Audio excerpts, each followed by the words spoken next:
പുതുതാമ സംഗീതത്തിൽ നിന്ന് എൻ്റെ വായിക്കാൻ ആഗ്രഹിക്കുന്നു.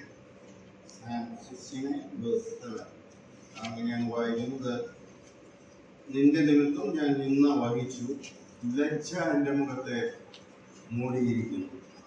ലജ്ജ എൻ്റെ മുഖത്തെ മൂടിയിരിക്കുന്നു.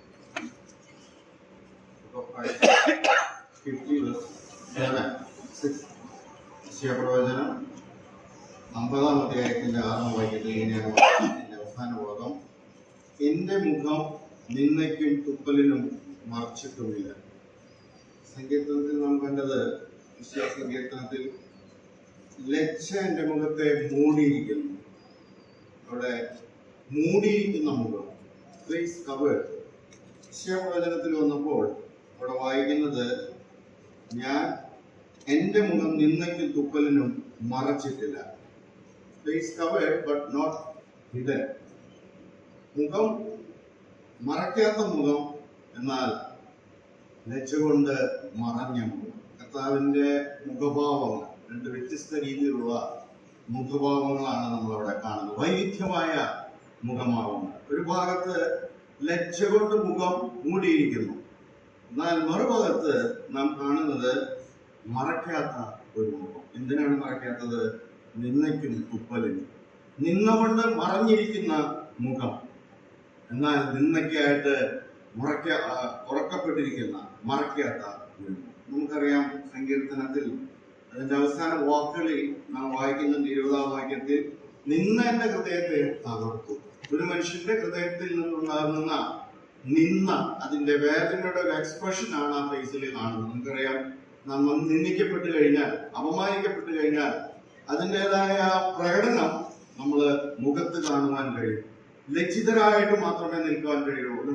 അറിയാം, കുറ്റവാളികളെ പിടിച്ചുകൊണ്ടുപോകുമ്പോൾ ലജ്ജ അവരുടെ മുഖത്ത് കാണുമ്പോൾ അവരെ അതിൽ നമുക്ക് അവരുടേതായ മുഖത്തു നിന്ന് മനസ്സിലാക്കാൻ കഴിയും അവരുടേതായ ഹൃദയത്തിൻ്റെതായ പ്രയാസങ്ങൾ. എന്നാൽ കർത്താവ് തെറ്റ് ചെയ്യാത്തവൻ, പാപം ചെയ്യാത്തവൻ, ആ നിന്ന മൂലം, ആ അപമാനം മൂലം അവന്റെ മുഖം ലജ്ജ കൊണ്ട് മറഞ്ഞിരിക്കുകയാണ്. എന്നാൽ കർത്താവ്, അതേ കർത്താവ് 6-ാം വാക്യത്തിൽ, യെശയ്യാപ്രവചനം 6-ാം വാക്യത്തിൽ വായിക്കുമ്പോൾ, അടിക്കുന്നവർക്ക് ഞാൻ എൻ്റെ മുഖവും രോമം പറിക്കുന്നവർക്ക് എൻ്റെ കവിളും കാണിച്ചു കൊടുത്ത് എൻ്റെ മുഖം നിന്നയ്ക്കും തുപ്പലിനും മറച്ചു കൊടുത്തില്ല.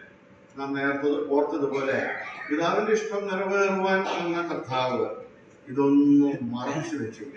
ഇഷ്ടം നിറവേറണം എന്നാണ് ദൈവത്തെ കുറിച്ച് ആഗ്രഹിക്കുന്നത്. എന്നെന്തിന് ദൈവം അയച്ചിരിക്കുന്നു.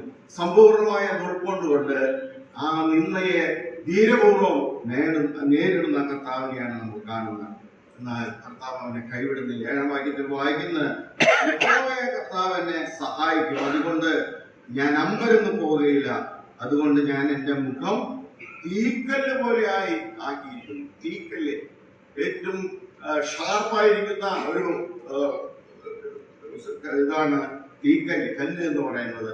പ്രാചീന കാലത്ത് പല കാര്യങ്ങൾക്കായിട്ട് ഉപയോഗിച്ചിരിക്കുന്നതാണ്. അത്രയും ഷാർപ്പായിരിക്കുന്ന രീതിയിൽ അതിനെ ഫേസ് ചെയ്യാൻ ദൈവം അവനെ ഉയർത്തിയിരിക്കുന്നു. പ്രിയ ദൈവമക്കളെ, നമുക്ക് വേണ്ടി നിന്നുകൊണ്ട് ലജ്ജ കൊണ്ട് മുഖം മറച്ചിരിക്കുന്ന കർത്താവ്, എന്നാൽ നമുക്ക് വേണ്ടി അടികളേൽക്കുവാൻ, നമ്മുടെ പാപത്തിന് വേണ്ടി തുപ്പലേൽക്കുവാൻ, നമുക്കറിയാം, തുപ്പ് എന്ന് പറഞ്ഞാൽ ഏറ്റവും നീചമായ ഒരു പ്രവർത്തനം. അതിനുവേണ്ടി താൻ മുഖം മറച്ചില്ല. എന്നാൽ നമ്മുടെ കർത്താവിനെ പിതാവ് കൈവിട്ടില്ല. നമുക്കറിയാം, മറുരൂപമലയിൽ ആ ശിഷ്യന്മാർ നോക്കിയപ്പോൾ കർത്താവിനല്ലാതെ ആരെയും കാണാൻ കഴിഞ്ഞു. ഇന്ന് രാത്രി ഈ പ്രഭാതത്തിൽ നമുക്ക് കാണാൻ കഴിയുന്നത് കർത്താവിനെ മാത്രമാണ്. അവിടെ 3 കുടിലുണ്ടാക്കട്ടെ, 3 ശിഷ്യന്മാരും അവിടെ ആ കർത്താവിനോട് ഒരേ നിലയിൽ ആകുവാൻ ശ്രമിക്കുകയാണ്.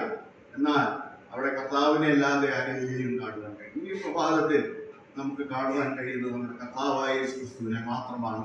മരിച്ച് അടക്കപ്പെട്ട് ഉയർത്തെഴുന്നേറ്റ കർത്താവിനെ ഈ പ്രഭാതത്തിൽ അവന്റെ മുഖത്തേക്ക് നോക്കാം. ഈ ലോകത്തിൽ നമുക്ക് കാണുവാൻ, ഇന്ന് പ്രഭാതത്തിൽ നമുക്ക് കാണുവാനുള്ളത് അവന്റെ മുഖം മാത്രമാണ്. ശോഭയേറിയ മുഖം, അവന്റെ മുഖം തേജസ് കണ്ട്, അവന്റെ മഹത്വം കണ്ടുകൊണ്ട് നമുക്ക് അവനെ ആരാധിക്കാം.